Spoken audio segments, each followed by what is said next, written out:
कलाकार मनीष बामनिया, ये गाना बनवाने वाले राकेश परमार और रणछोड़ बाबू।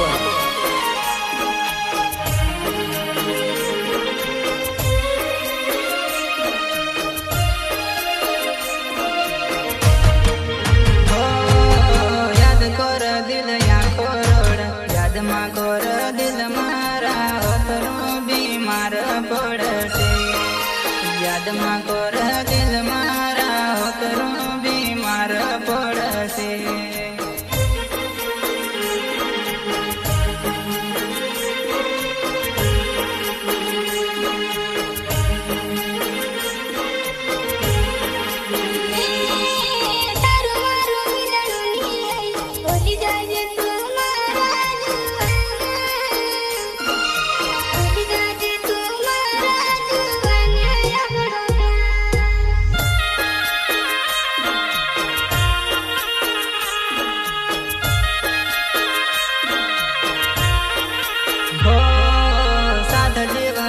कसम खाते कसम खाए नमक तू भूली गई गो, बेवफा जानू मारे जिंदगी बिगाड़े।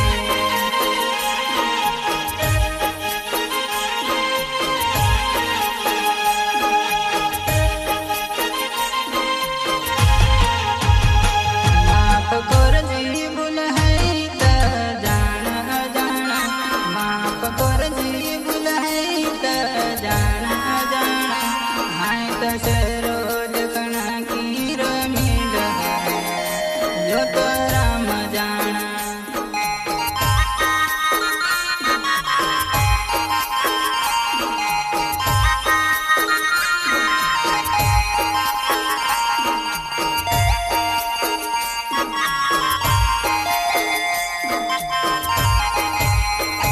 माफ कर जी भूल है त जाना जाना, माफ कर जी भूल है त जाना जाना।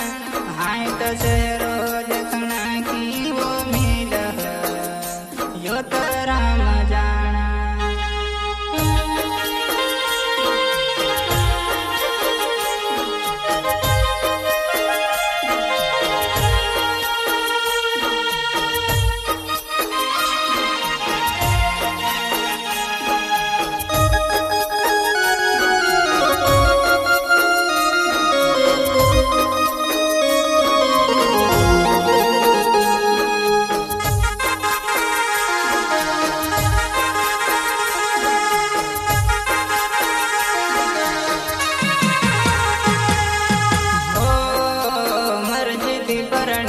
सको मजबूरी नु बानो दहीना, मजबूरी नु बानो दहीना, मर्जी थी भरणी गई।